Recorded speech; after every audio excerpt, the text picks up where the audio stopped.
Assalamualaikum warahmatullahi wabarakatuh. Waalaikumsalam warahmatullahi wabarakatuh. Alhamdulillahirabbil alamin wassalatu wassalamu ala asyrofil anbiya'i wal mursalin wa ala alihi wa sahbihi ajma'in. Alhamdulillah kita pada pagi hari ini bisa kembali bertemu bertatap muka melaksanakan kewajiban kita yaitu menuntut ilmu. Salawat serta salam terutama kita limpahkan kepada junjungan alam yakni Nabi Muhammad Sallallahu Alaihi Wasallam, kepada para keluarga beliau, sahabat beliau, pengikut-pengikut beliau sampai hari kiamat. Baik, pada pertemuan kali ini kita akan melanjutkan pembelajaran kita. Namun sebelum memulai pembelajaran, terlebih dahulu kita berdoa bersama-sama. Bismillahirrahmanirrahim. Qadiru billahi rabbal bil islami dina wa bi Muhammadin nabiyya wa rasulah. Rabbi zidni ilma warzuqni fahma. Rabbana atina fid dunya hasanah wa fil akhirati hasanah wa qina adzabannar. Sebelum melanjutkan kepada proses pembelajaran, terlebih dahulu Bapak akan ngabsen dulu ya.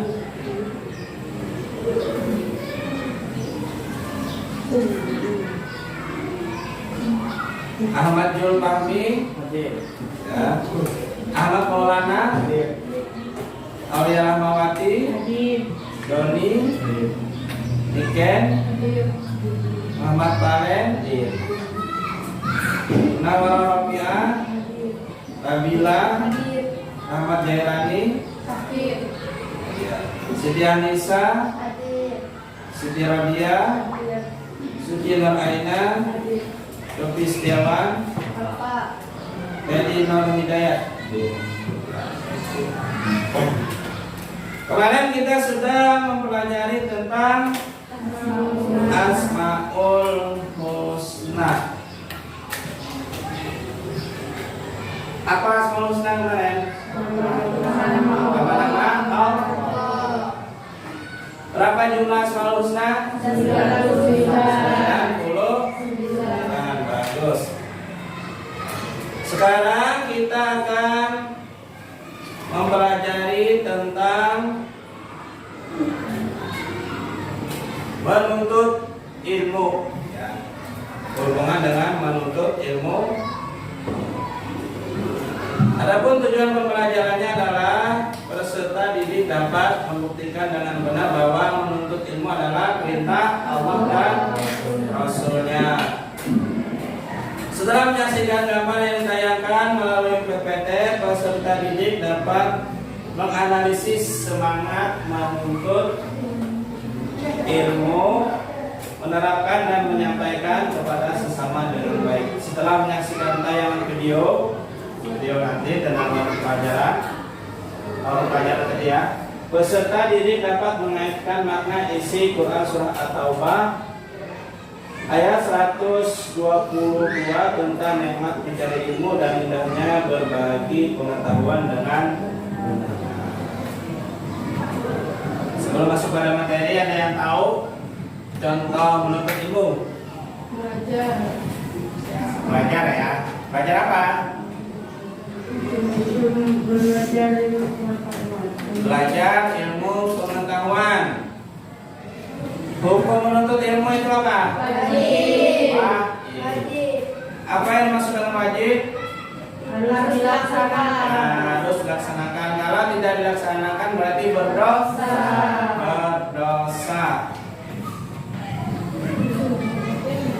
Baik, sekarang kita akan masuk pada materi tentang menuntut ilmu. Silakan disimak ya.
dalil perintah menuntut ilmu.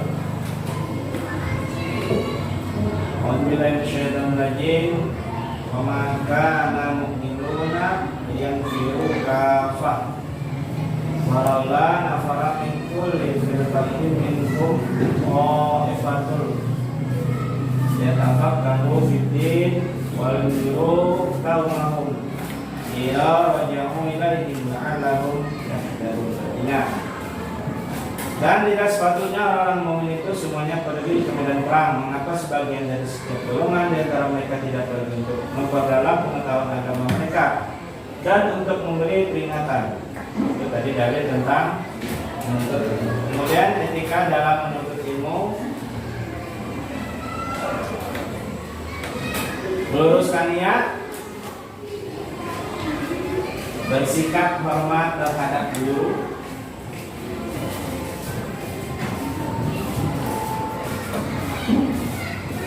awali dan akhiri ketika menuntut ilmu dengan berdoa kepada Allah Subhanahu wa Ta'ala.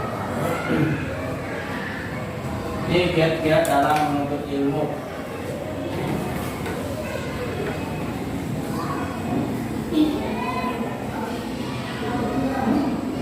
Dari perbuatan maksiat, mengamalkan ilmu yang sudah didapat,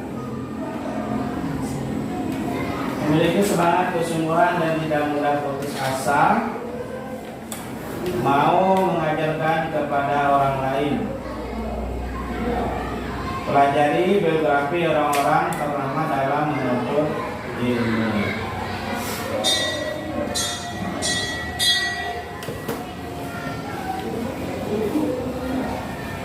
Baik, ulang sedikit ya.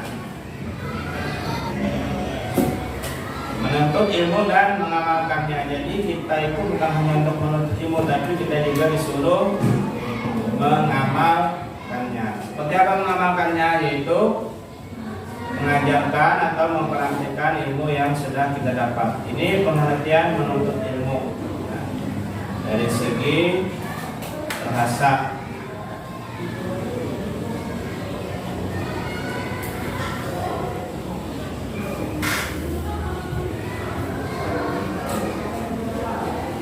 Kata ilmu sendiri berasal dari bahasa Arab yang berasal dari kata alima ya'lamu ilman, artinya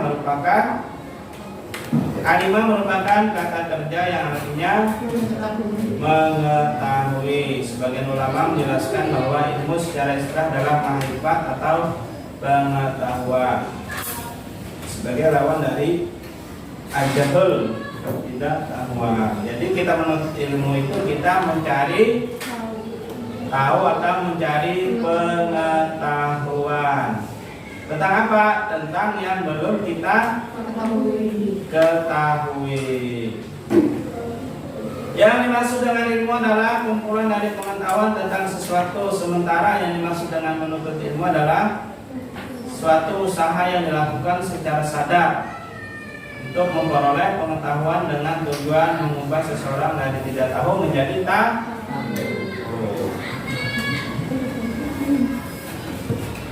Ini pembagian ilmu atau klasifikasi ilmu dilihat dari hukum mempelajarinya. Yang tadi ya, ilmu fardhu ain. Fardhu ain itu artinya wajib individu, perorangan. Jadi tidak bisa diwakilkan.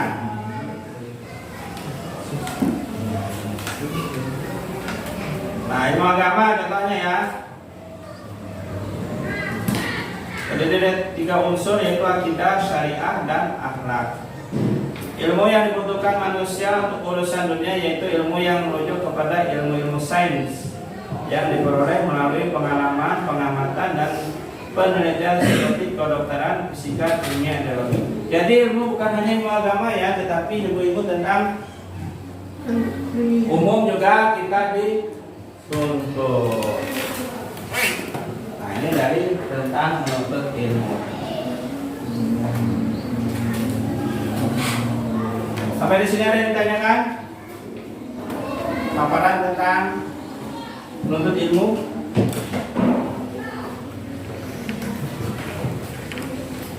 Apa ilmu? Itu tadi harus kalian kuasai ya.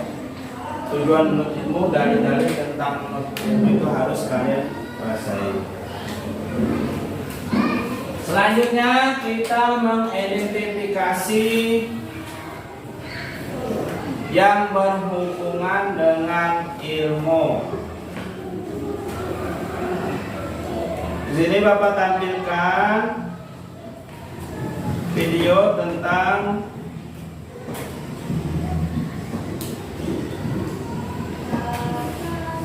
Tauran. Nanti silakan kalian kaitkan dengan menuntut ilmu. Tuh. Bukan suaranya dulu ya.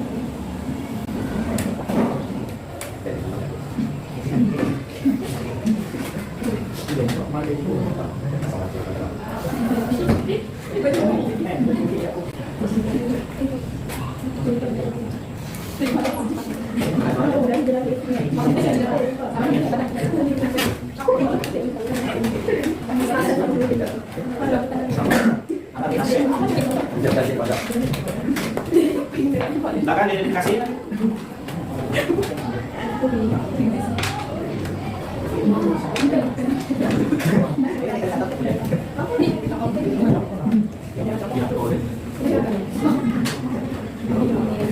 Silakan ya.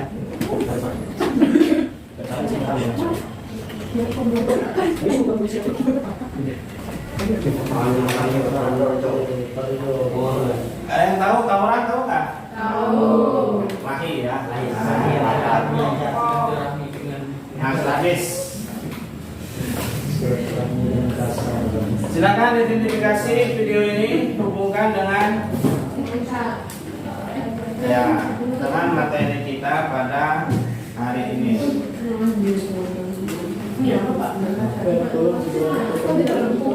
Jangan dibaca di belakang di depan.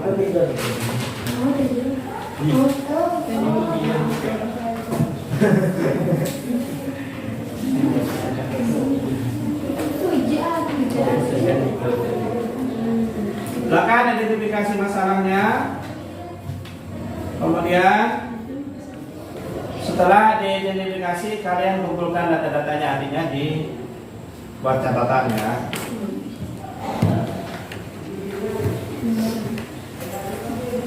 Ya, identifikasi. Kalau boleh ditambah, boleh ditambah lagi identifikasi masalahnya.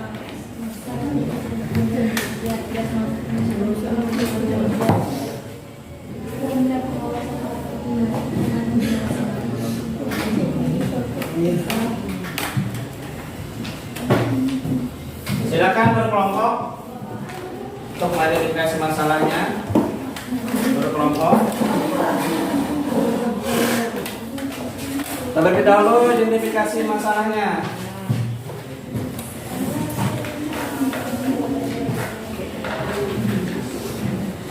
Kenapa bisa terjadi tawuran pelajar? Padahal mereka ini kan pelajar ya. Pelajar otomatis orang yang berilmu. Kenapa masih terjadi tawuran atau perkelahian? Padahal mereka orang yang berilmu. Silakan.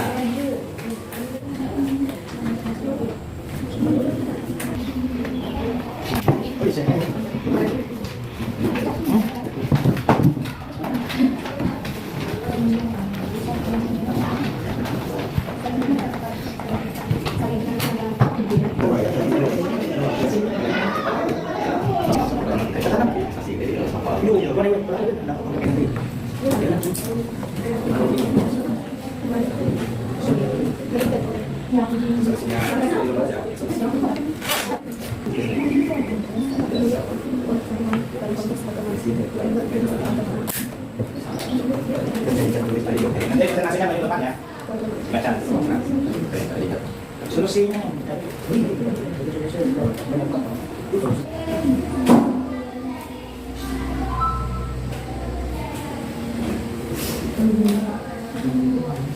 Ada yang sudah selesai?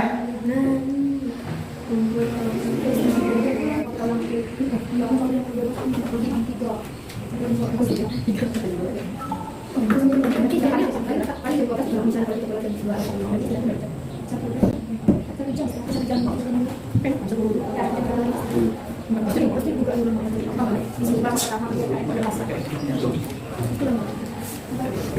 mulai. Assalamualaikum warahmatullahi wabarakatuh. Waalaikumsalam warahmatullahi wabarakatuh. Perkenalkan, nama saya Siti Rodia, perwakilan dari kelompok 1. Di sini saya akan mempresentasikan penyebab terjadinya tawuran pelajar dan solusi agar tidak terjadinya tawuran pelajar menurut kelompok kami. Yang pertama yaitu penyebab terjadinya tawuran pelajar. Yang pertama, kontrol diri yang lemah. Kedua, tekanan teman sebaya. Ketiga, pengaruh media. Keempat, kurangnya ilmu keagamaan. Kelima, kurangnya pengawasan orang tua. Dan yang kedua adalah solusi agar tidak terjadinya tawuran pelajar. Yang pertama, memperluas pengetahuan dalam konteks agama. Yang kedua, berteman pada semua teman dan lebih memilih bersosialisasi. Yang ketiga, menumbuhkan karakter bangsa yang seutuhnya. Yang keempat, membuat kolaborasi belajar bersama dengan sekolah lain.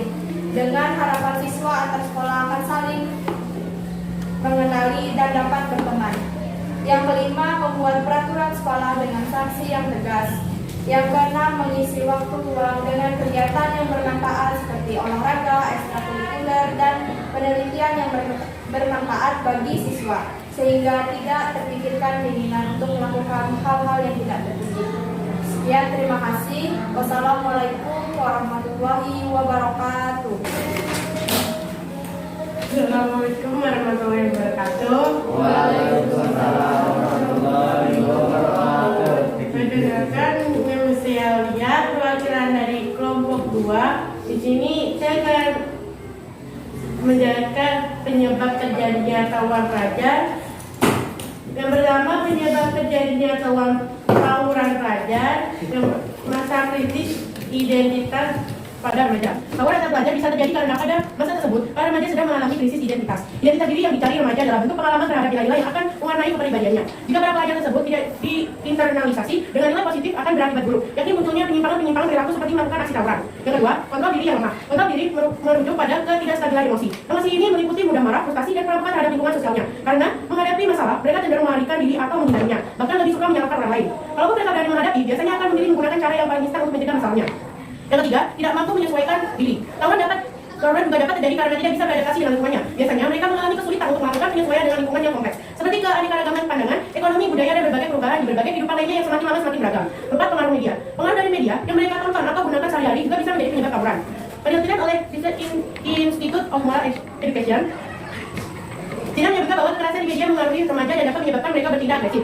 Sebagai contoh, saat remaja memainkan video game yang di dalamnya menampilkan adegan kekerasan, maka hal ini dapat meningkatkan pikiran dan perilaku agresif. 5. Kurangnya pengawasan orang tua. Orang tua memiliki peranan yang sangat penting dalam mencegah kenakalan remaja. Ketika orang tua tidak memberi pengawasan yang memadai, remaja cenderung akan melakukan perilaku agresif atau aktivitas kriminal. Orang tua yang tidak perhatian dengan perkembangan lingkungan anak akan membuat para remaja cenderung berteman dengan orang yang salah, mengambil resiko yang tidak perlu, dan bereksperimen dengan hal-hal yang tidak diizinkan oleh orang tua yang terlibat. 6. Tekanan teman sebaya. Selain orang tua, teman sebaya juga merupakan agen sosialisasi yang punya peran penting dalam terjadinya aksi tawuran. Hal ini karena anak-anak lebih cenderung terlibat dalam perilaku resiko atau kekerasan ketika mereka bertindak sebagai sebuah kelompok. Tidak hanya itu, remaja lebih cenderung menjadi kasar atau agresif saat mereka merasa tertekan. Mereka juga semakin melakukan kekerasan untuk mempertahankan tempat mereka dalam grup. Tekanan teman sebaya dapat membuat remaja terlibat dalam perilaku mengambil resiko. Kemudian, solusi dari kelompok kami agar tidak terjadi tawuran pelajar, yang pertama, mendorong siswa terlibat dalam kegiatan positif yang dapat menunjang masa depannya. Kedua, membuat aturan di sekolah menjadi lebih ketat dan tegas.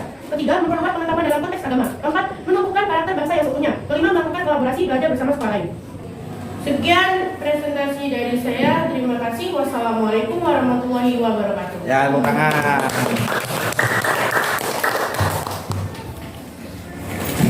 Ya. Assalamualaikum warahmatullahi wabarakatuh.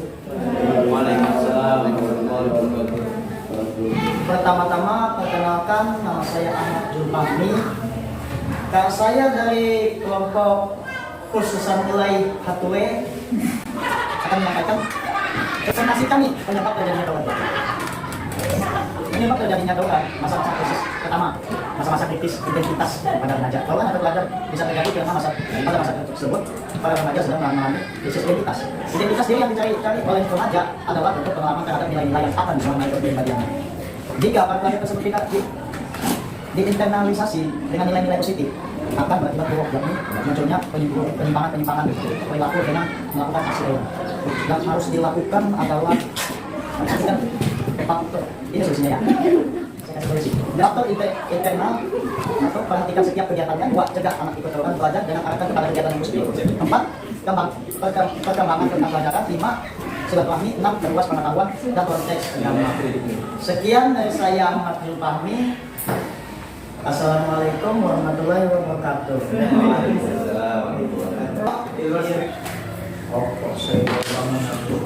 Baik, tadi sudah kita simak bersama paparan dari masing-masing kelompok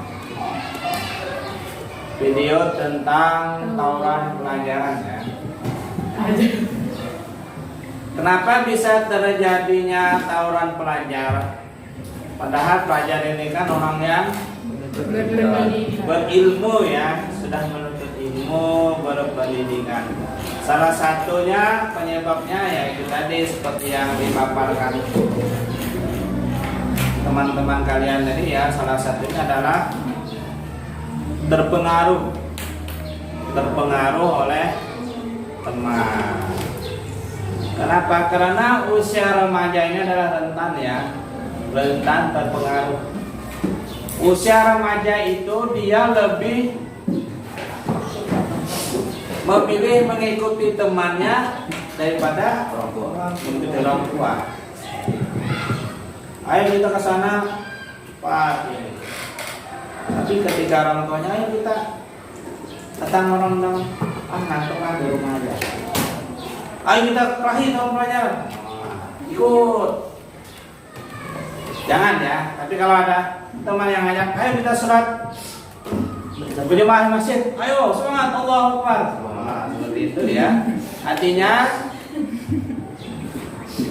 bagaimana solusinya supaya tidak terjadinya tawuran pelajaran? Salah satunya adalah kita pintar-pintar memilih teman. Karena ada pepatah Arab mengatakan bertemanlah dengan orang penjual minyak wangi. Karena apa? Karena pasti kamu akan kebagian wangi ya. Bertemanlah dengan orang yang baik, niscaya kalian akan menular kebaikannya. Namun janganlah kamu suka berjalan di tepi jurang karena nantinya kamu bisa akan terjatuh. Janganlah suka berteman dengan yang tidak baik karena lambat laun kita akan terpengaruh. Jadi intinya bisa-bisa memilih teman. Carilah teman yang berilmu, berakhlak, rajin sholat, rajin ke masjid, suka menolong orang, baik, tidak pelit, suka mentraktir temannya. Intinya suka mengajak kepada kebaikan. Itulah salah satu caranya supaya bisa terhindar dari tawuran pelajar adalah pintar-pintar dalam memilih teman. Selanjutnya adalah harus kuat menahan emosi. Karena masa-masa remaja itu biasanya emosinya mudah terpancing ya. Ketika kakinya aja diinjak, umur bangsat sakit. Padahal sedikit aja ya. Belum lagi ngomong yang bangkai, goblok, lagi bangkit, hantu, macam. Ini ngomong-ngomongnya yang mencerminkan ya, tidak seperti orang yang berilmu. Padahal Rasulullah mengajarkan berbicaralah kita dengan sopan.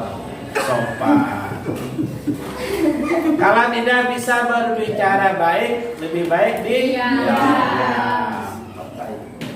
Banyak-banyak diam aja. Kalau misalnya tadinya mulutnya suka bosan ngomong yang dalam karuan.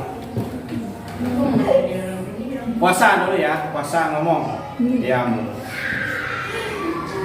Kecuali kalau mau berbicara yang baik aja silakan bicara. Tapi kalau berbicara yang tidak karuan, artinya berbicara yang tidak ada manfaatnya, lebih baik jangan.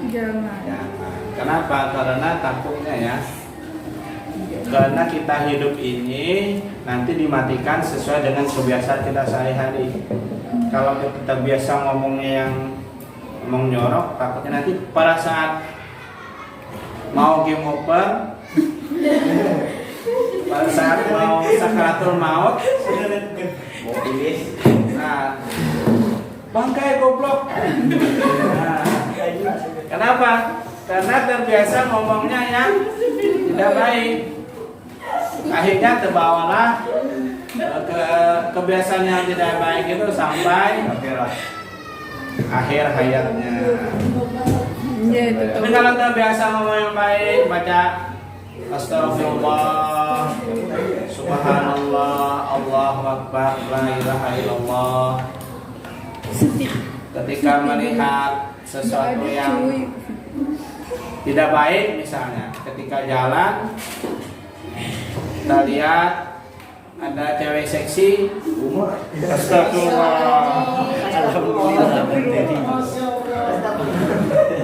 Tapi kalau nggak sengaja dilihat nggak apa-apa ya, jangan astagfirullah. Kalau tidak sengaja satu kali itu tidak berdosa ya, dimaafkan karena kita tidak sengaja. Tapi ada tuh ya mubazir. Nah,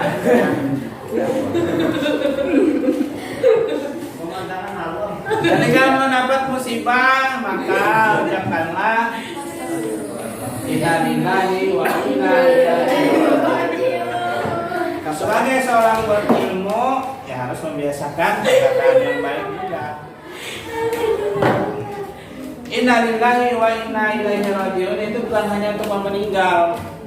Karena musibah, kebakaran, banjir, kecelakaan, banjir, tsunami, ya. Inna lillahi wa inna ilaihi raji'un. Apa artinya? Inna lillahi wa inna ilaihi raji'un apa artinya? Kembali kepada Sesungguhnya, inna itu artinya sesungguhnya. Sesungguhnya semuanya berasal dari Allah dan akan kembali kepada Allah. Jadi jangan asal ngucap aja, kita harus tahu maknanya. Begitu juga dengan menuntut ilmu, kita juga harus tahu tujuan ilmu yang kita tuntut itu apa, tujuannya apa ya. Dan yang terpenting adalah kita tetap bersemangat menuntut ilmu ya, karena menuntut ilmu adalah wajib bagi setiap muslim. Kenapa wajib? Karena dengan menuntut ilmu orang akan mengetahui bagaimana cara berwudu yang benar, salat yang benar. bagaimana tata cara wudu yang baik. Dengan menuntut ilmu orang juga tahu bagaimana cara sholat yang benar sesuai dengan syariat Islam. Dengan ilmu orang juga akan mengetahui yang mana yang baik, yang mana yang buruk, yang mana sandal teman, yang mana sandal dia, yang mana pulpen teman, yang mana pulpen dia.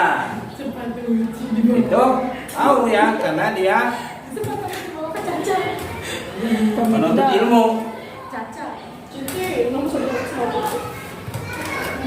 Sampai di sini ada yang ditanyakan tentang menuntut ilmu dan mengamalkannya dalam kehidupan sehari-hari. Setelah menuntut ilmu, kita juga dituntut mengamalkannya dalam kehidupan sehari-hari. Ada kata mutiara, ilmu tanpa diamalkan bagaikan pohon tak berbuah. Ilmu bila amalin kasyajari bila samarin. Ilmu yang tidak diamalkan bagaikan pohon yang tidak berbuah. Artinya pohon tersebut tidak bisa memberikan manfaat. Mungkin bisa sih memberikan manfaat sedikit yang memberi keteduhan, tapi tidak memberikan manfaat yang banyak. Coba seandainya dia pindang bagus terus berbuah, buahnya manis, bisa dimanfaatkan, bisa digunakan untuk orang lain. Begitu juga orang yang berilmu, ketika dia bisa mengamalkan ilmunya, maka tentu akan bermanfaat dan kelak akan menjadi amal jariyah. Kita mati meninggal, pahala kita akan terus mengalir dengan ilmu yang kita ajarkan tadi. Oke? Kalau tidak ada yang ditanyakan, Bapak silakan cukup dulu ya. Itu tadi beberapa kesimpulan tentang materi kita pada hari ini. Baik, sebelum kita akhiri pelajaran kita,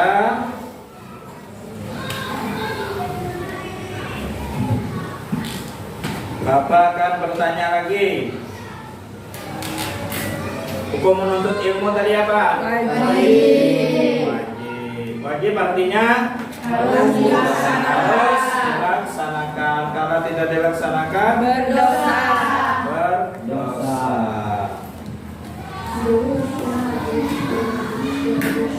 Baik, sekarang Bapak akan mengumpul hasil tugas kalian. Silakan perwakilan mengumpulkannya yang tadi.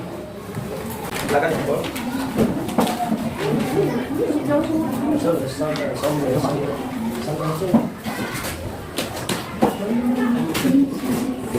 Oke, terima kasih. Luar biasa ya hari ini kalian belajarnya. Silakan tepuk tangan untuk kita semua.